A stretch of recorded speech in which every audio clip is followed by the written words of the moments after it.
What's good, YouTube? It's your boy Chief Rocker, and I'm back again with another video. Today I'm going to be going over the sneaker releases that happened in the end of June, and then I'm going to forecast up to the sneakers that are releasing into the middle of July. Let's jump right into the first sneaker. The Air Jordan 3 Animal Instinct 2.0 dropped and at a price point of $250.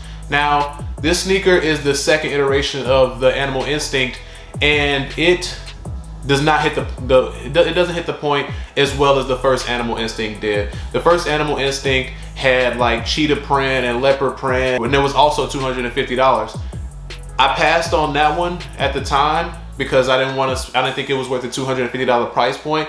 And much like the second one, even more so on the second iteration of the colorway, I don't think this one is even less worth $250 if that's the right grammar to use. This one hasn't sold out. It's still sitting in certain places, and I think it even still sitting on Sneakers app.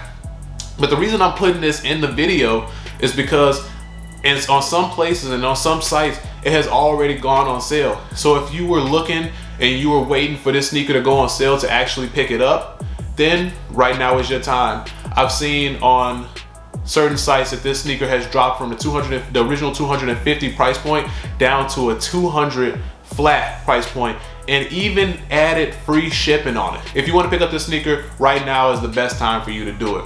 Moving on, we're going to talk about the Yeezy QNTM Barium. The Yeezy QNTM Bariums also released on June 25th, and I wanted this sneaker so bad, I stayed up until the late hours of the night and set an alarm. They had a countdown on Yeezy Market, Yeezy Supply. They had a countdown going, and I matched my phone with that to wake me up exactly when it hit 0. I was on the website 10 minutes early trying to pick up the sneaker, and as soon as the countdown hit 0, the Yeezy Supply site crashed. I was just like, you know what, maybe this sneaker just ain't for me, and I just let it go altogether. I was just like, forget it, I'm not gonna stay up no later waiting on this sneaker, and if I want it, then I'll pay resale for it. So yeah, L's were handed out. This sneaker is going for a $250 retail, and personally, I think it's worth it. I would have gave up the $250 for it. It's a dope silhouette, and it's the second iteration of the Yeezy QNTM basketball sneakers, and I think it's just as good.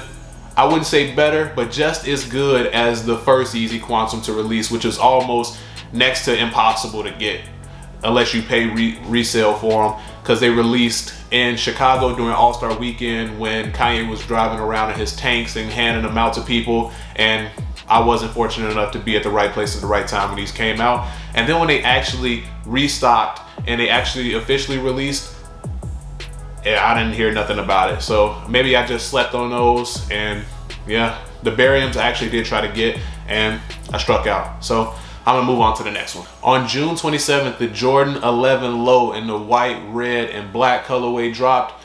Now this is a very clean silhouette. I don't personally own any Jordan 11s, and I definitely don't own any Jordan 11 Lows. If my first Jordan 11 is definitely gonna be the OG mid or high, whatever you want to call it, Jordan 11, because I think those are a lot cleaner. But as a summer sneaker, the Jordan 11 Low fits the bill.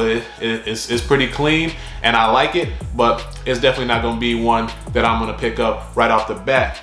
The price point for these Jordan 11 Lows was at $185, but since then, much like the Animal Instinct 2.0, you can find these shoes on sale on select sites. Also on June 27th, Atmos and Sean Wortherspoon did a collab on the Aesic Gel Light 3s. I personally tried to get these. They only release on certain Atmos stores. So I tried to pick these sneakers up off of AtmosTokyo.com, and when I tried to enter my very American debit card, it kicked me off. It would not accept it at all. So I'm gonna have to find a workaround for future releases through Atmos.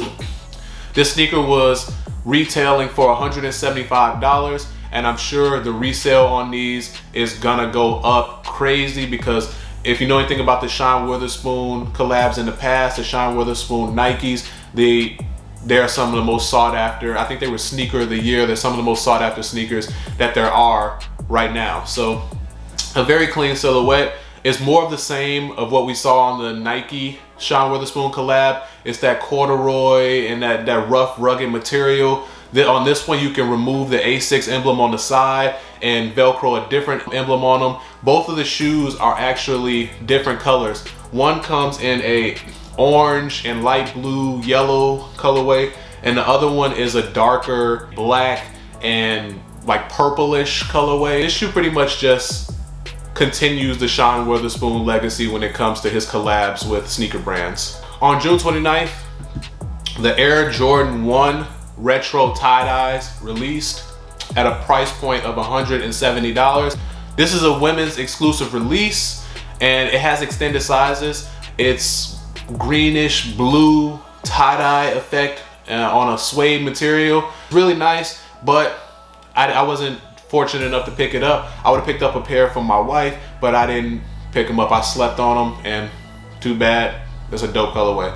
Let's move on to July. Now July 1st. All of these dates, just as an FYI, are tentative to change because as we've seen recently, nothing is set in stone. We're in crazy times right now. Nothing is set in stone, but we are finally getting a release date for the Jordan 1 Dior's. The price point on these Jordan 1 Dior highs is $2,200 and the price point on the Jordan 1 lows is $2,000. It's almost gonna be impossible to get both unless you just plugged in crazy like that. And for $4,400 to get the pack, whew, I ain't got it. Not for the shoes like that. Now I did have the homie who's up in mainland Tokyo go and put in a raffle, enter a raffle so I can potentially win and he can go pick them up. But I ain't, you know, if I don't get them, then so be it. You know what I'm saying? It's very, very limited quantity because it's a Jordan brand and a Dior collab, and that price point is just crazy. But the resale value on these shoes is some of the highest resale I done seen in a long time. Also on July 1st, the Nike Dunk Low and the University Red colorway is releasing, which is, you can't miss with that. That's a free throw right there. That's an easy shot. The Nike Dunks have been selling out left and right, and I feel like 2020 is the year of the dunk.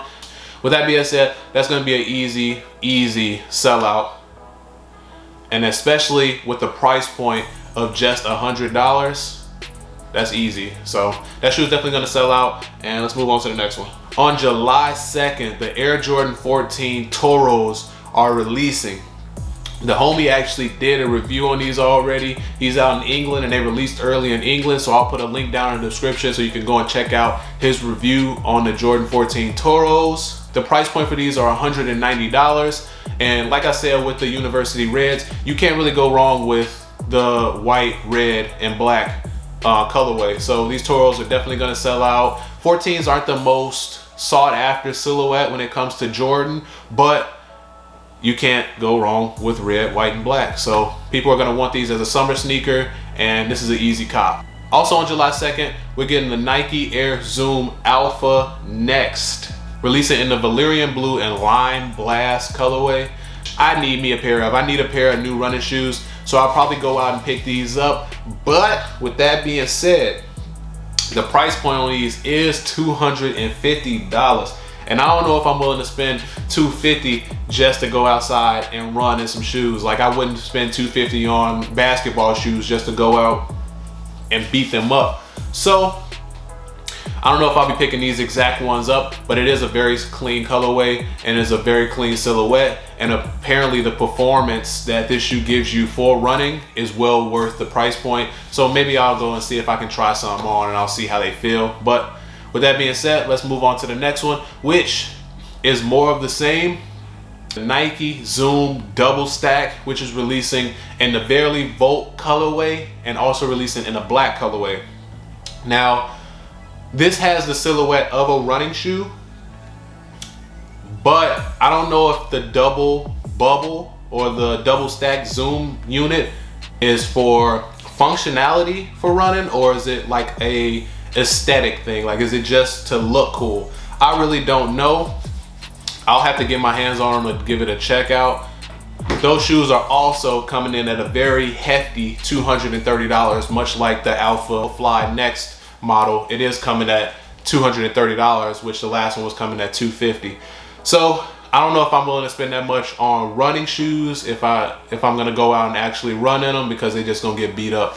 But like I said with the last ones, if the performance aspect checks out that much, then I might just go ahead and pick them up. On July 3rd, finally, the Nike Space Hippie 1, 2, 3, and 4 are finally getting released. They've been on Sneakers app forever, and I'm pretty much tired of seeing them. Like, just go ahead and release them finally. So the Nike Air Space Hippie is pretty much constructed of recycled space material. Whatever that means is what they're saying. We got the Nike Space Hippie 1, which is releasing for $130. We got the Nike Space Hippie 2, which is releasing for $150. We got the Nike Space Hippie 3, which is releasing for $180. Now the Nike Space Hippie 3 is the most out there silhouette of the 4. And I think that is the one that people are gonna go for the most. And then you get into the Nike Space Hippie 4, which is gonna be going for $130. I'm gonna be glad when these are actually finally released. And I'm looking forward to seeing how they actually do on the resale market. I got a few homies who want to pick these up, and you know, they asked me if I can try to help them out, which I'm all with it. I'm all with throwing the assist if they need it. On July 7th, Jordan is releasing the Jordan 5 Alternate Grape. Now the Alternate Grape is the third iteration of the grape colorway and the Jordan 5 silhouette. It is constructed of an all purple suede upper, and it has the teal fire emblem on the midsole. So it's a very clean colorway. I think this is the number 2. If I had to rank them 1, 2, and 3, I would say the white grape is my favorite. The alternate grape is the second, because that purple is really clean. And then the black grape is my least favorite. And just because it's my least favorite, I think they're all fire. Well, unfortunately, 5s are not the silhouette that I usually go for, so I don't own any of them, but the colorway in itself is dope. And if they put that colorway on a different silhouette, then I'll be pressed to pick some up. The price point for these are $190. On July 10th, Jordan is releasing a Jordan 11 Low Concord. The colorway itself is really clean, but it's still a Jordan 11 Low. So I don't know if they will sell out. My wife actually really likes this sneaker, so I'm gonna try to pick them up for her. The price point for that, for the Jordan 11 Low Concord, is $185. And it's a women's release. So fellas, let's just remember that. So a women's release, but it might extend into extended sizes to where men can actually pick them up. And now let's talk about the sneaker that is a must cop for me. The Air Jordan 1 in the smoke gray colorway. Now everybody is saying that this is the poor man's Union, and this shoe looks nothing like the Union. Just because the Union got a little bit of gray in it and some red on it, this has to be the poor man's Union. This is a dope colorway, and it's not gonna stop me, and it ain't gonna stop nobody else from going out and picking it up. The price point for it is retailing at $170, and this is gonna be an easy cop, especially that smoke gray. That smoke gray suede is so clean, and I'm willing to bet that when you get them and you get them smoke gray laces, you swap those out, do a quick swap on those, and that shoe is gonna hit for the summer. That accented red around the collar and that black is sitting on top of that black leather. This is a easy cop, and in my opinion, this is one of the best GR releases of July. It's an easy cop, and I'm gonna be doing my best, my damnedest to go ahead and pick this up. But before we get out of here, let me talk about, finally, Jerry Lorenzo and Fear God are releasing another Essentials capsule, and I've been waiting for it for a minute now. He finally released the lookbook on the capsule of the new Essentials drop that's going to be happening. And just kind of like the Kanye and the Yeezy releases, it's a lot of earth tone colorways. It's white, oatmeal, gray, and black is what he released. Now in the past, what he puts in the lookbook and what actually released, there's actually more colorways that release. I love my essentials. I love Fear of God. It goes well with the Fear of God shoes that I have, but it's affordable, and I really appreciate affordable. So I got my essential shirt on right now. I'll show you guys that. Got it in the pink colorway or blush colorway, and got the reflective essentials on the back. It's a very simple but effective brand, and I'm definitely gonna be picking that up. So with that being said, thank you guys so much for viewing my video. If you made it this far, please throw a like on the video, and if you want to see more in the future when more content is coming, please subscribe to the channel, turn on post notifications. But with that being said, I am Chief Rocka, and that was your forecast of the sneakers that are slated to release in the first half of the month of July. Thank you so much for watching, and thank you so much for all the support that you guys have given me. You guys been hooking me up, so thank you, and I'll see you next time. Peace.